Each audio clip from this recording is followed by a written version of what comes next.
Tucker Carlson is arguably one of the most controversial people in modern day society. The question as to why is up for debate. Many people think he's just a flat out liar. However, most think he just tells his unbiased, authentic truth. Nevertheless, Tucker Carlson started his career in politics in the late 90s. So let's see what he had to say back then. We have videos from 2008, 2007, 2004, and all the way back to 2002, when he first appeared on TV. So is Tucker Carlson a stand-up guy that has never changed?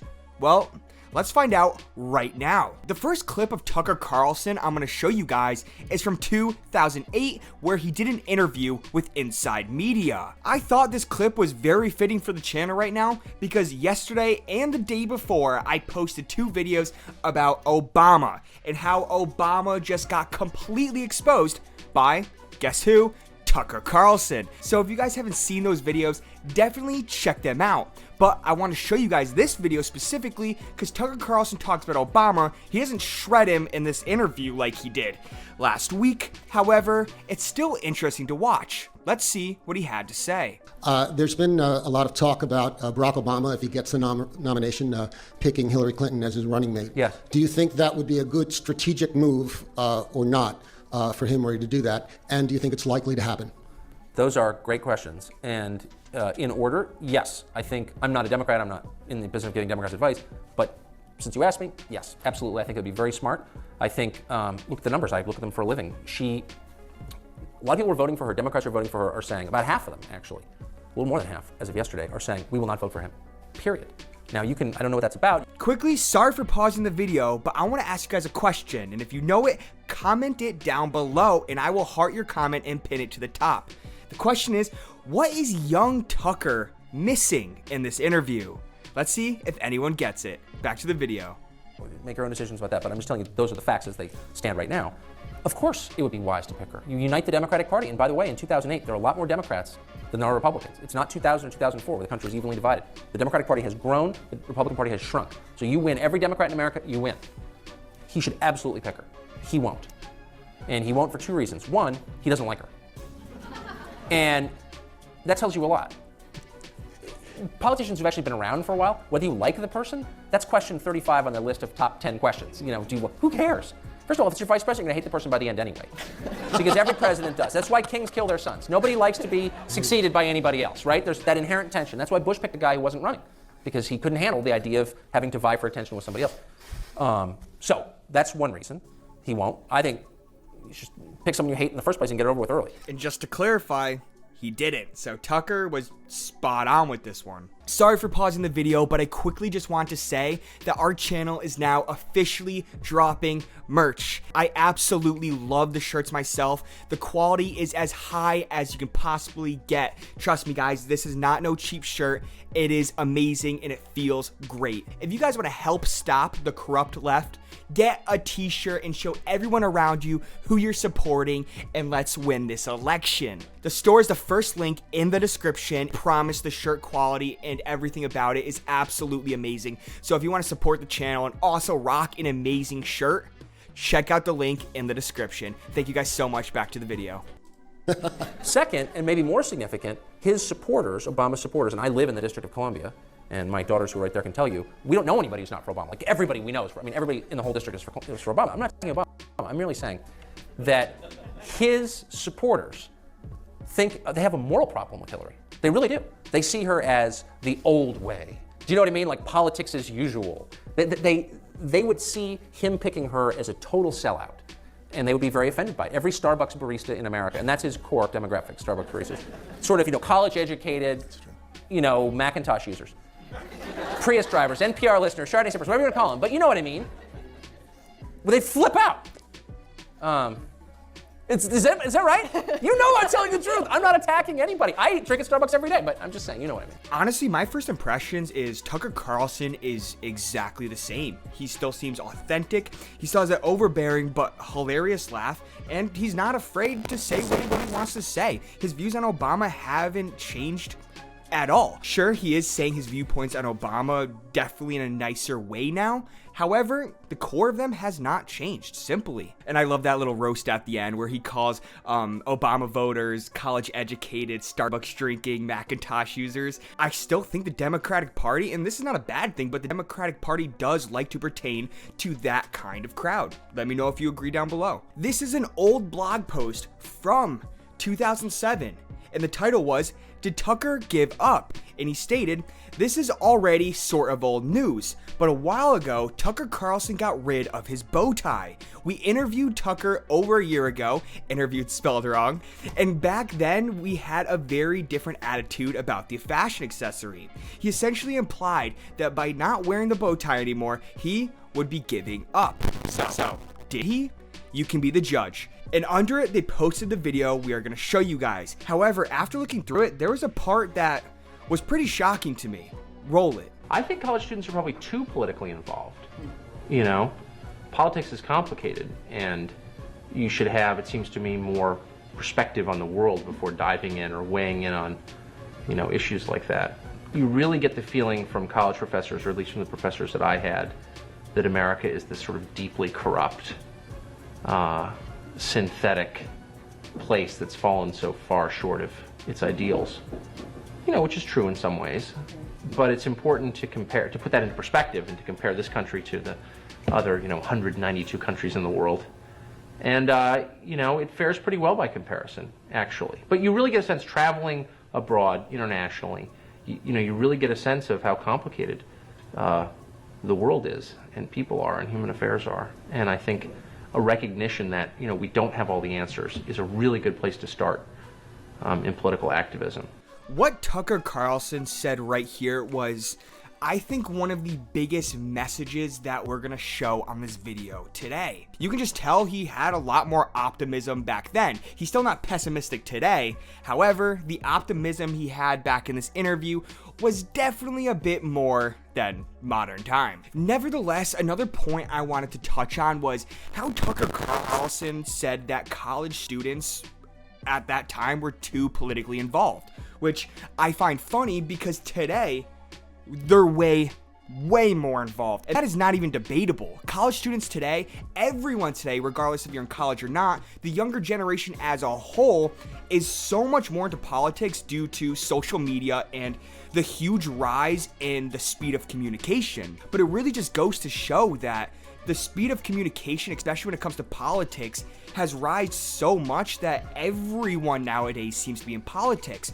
And Tucker himself said that it's not necessarily a good thing, and I honestly kind of believe that, because when I was a lot younger, in my early 20s and stuff like that, I thought I knew everything. But as I grew older, I realized I knew nothing. And I believe that college kids are more likely to fall into being liberals and on the left because it seems like the caring thing to do, for lack of better words. However, as you grow older and as you get into the real world, at least for me, I realized that that is totally wrong. I was never on the left. However, I did think more left back then than I definitely do now. Let me know what you guys think down below. Are college kids in the younger generation just way too involved and way over their heads? Let me know what you think down below. The next clip I'm going to show you is from 2004. Yes, 2004.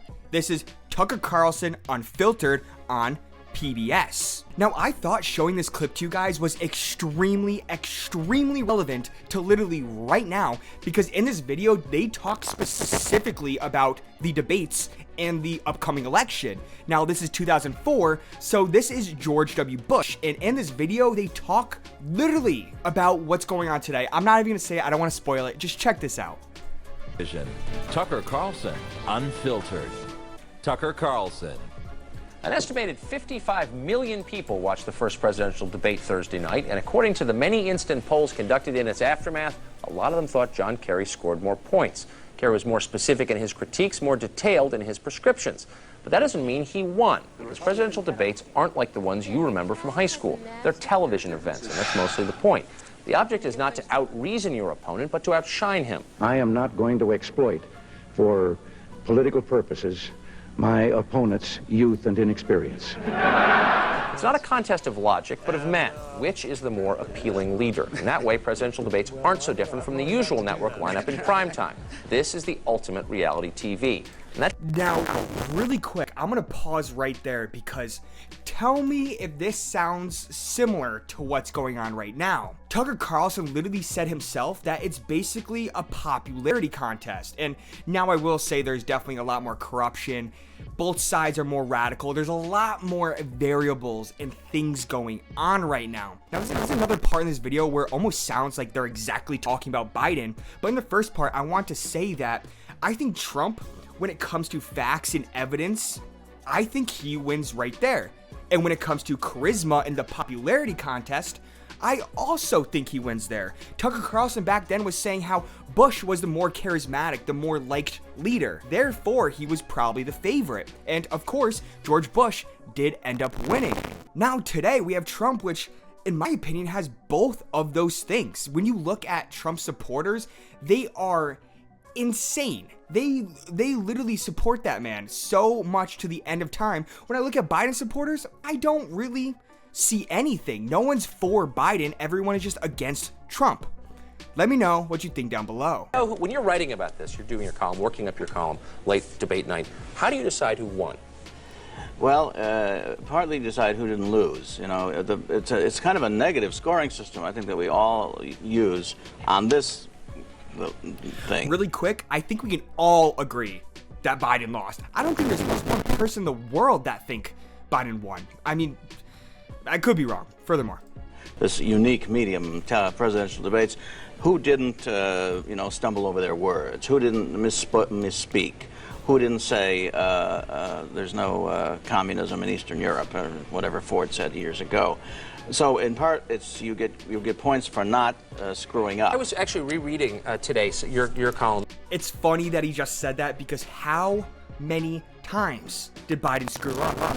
But yet nowadays everyone wants to give him second chances. Everyone wants to be like, oh, it was just a bad debate day. At Obama, we literally covered that last video. Go check that out. Obama was just saying that it was a bad debate day, whatever that even means. You know, Joe Biden literally went on hiatus for a week and he gave us the worst performance probably in presidential history. Like, come on. From 2000 when Bush took on Gore. And it was pretty much, it was similar to what you wrote today, because Bush was similar then to the way he was in this week's debate. He has trouble speaking the English language, and yet it doesn't seem to hurt him. What do you make of that? So Bush's clumsiness with the language and his very original syntax sometimes may actually be a plus in certain ways in the way people see him, in his total image. Pundits, in the world of punditry, there may be too much emphasis on Bush's sort of recklessness with the English language. You know, I was told that years ago at Harvard faculty meetings, they would read the transcripts of Eisenhower's press conferences, his answers to questions, and laugh and roar with laughter at his bad English, his bad grammar. And who was more beloved than Eisenhower? Did the public think of Eisenhower as a bumbler with the language? Not at all. They thought of him as a regular guy, a hero certainly, but kind of Uncle Ike. This is interesting. This is beyond interesting. When I first watched this interview, it almost, I don't know, it was like they're talking about modern day right now if we were in an alternate universe, or if like things were just a little bit different. Because I totally get what they're saying where the public likes how Bush isn't so perfect. I get that. The public want their president to be authentic and be like them. You know, they want the president fighting for them, and they want to feel like he's one of us. I mean, am I wrong? But I think it comes to the point where it's just too much when it comes to Biden. You can just tell it's due to sickness, it's due to dementia, it's due to old age. He's unsharp. He's not being authentic. He's just genuinely sick. He's just genuinely too old, right? Let me know your thoughts down below. Now, I found a voice memo that's only 28 seconds long from January 6th, 2005 by NPR. First, I'm gonna read what they said below. CNN may be dismantling one of the original cable television shouting matches. The network will not renew the contract of Tucker Carlson. The show is criticized for bringing more heat than light. And now a CNN executive says the public has overdosed on political arguments. Now, what they're talking about in this article was a show that Tucker Carlson actually had on CNN. In 2002, Tucker Carlson had a show called Crossfire that took place on CNN. When I first heard that, it absolutely blew my mind. And of course, the reason why I'm reading this is because just after this 28-second memo, I'm going to show you a quick clip from that. But first, let's take a look at the 28-second memo. Good morning, I'm Steve Inskeep. CNN may be dismantling one of the original cable television shouting matches. The network will not renew the contract of Tucker Carlson. He's one of the pundits who argued issues from the left and from the right. Crossfire was criticized for bringing more heat than light, and now a CNN executive says the public is overdosed on political arguments. He did not say that. Now, I'm going to pause it right there because the last part of it is unneeded. I just thought this was very interesting that CNN back in 2002 actually stopped a show because it was spreading more, in quotes, heat than light. It's just funny to me because nowadays modern media is only trying to spread heat, never mind light. You know, light doesn't get them the views, light doesn't make them the money. It's only the heat, it's only the lies, it's only the drama. I just thought that was hilarious that they actually banned Tucker Carlson's show because it was spreading more heat than light, when nowadays that's literally what the modern media is only about. It's only about political arguments. It's always about being on the right side and not being looked at in the wrong light. I thought that was extremely interesting. So right now we're going to look at a video from November 2002 that took place on Crossfire, Tucker Carlson's show. Now, before I show you guys this, I am going to warn you that there's no profound message in this. There's nothing that's going to blow your mind in this one. I just thought it was hilarious, and CNN literally said it was one of the most iconic moments on Crossfire. It is a funny clip. I just want to show you it just to show you how young Tucker looks and just the state of everything back then. So it's a short clip. Check it out. Democrats, James Carville feels the same way. Well, I'm not saying that I'm embarrassed about it. I've kind of got my head in the right place here. Well, I must say, James, I can see why you feel that way. I've never met this guy. Do you know what I'm talking about? I don't know him, and here you have Democrats with, I mean, sort of the story nobody's talking about it is they're not going to get the House back. And that is literally the whole clip. I just had to show you guys what Tucker looked like back in 2002 at the start of his career. This was the first show he had, and I thought it just fit in the video just to end it with something funny, with something short. So with that all being said, that's all I have for you guys today. Let me know your thoughts on any of the things we talked about today. Do you agree? Do you disagree? Are you in the middle? Let me know down below. So with that all being said, that's all I have for you guys today. Make sure to like, share, and subscribe as it helps out the channel a ton. And that's all. Peace out, guys.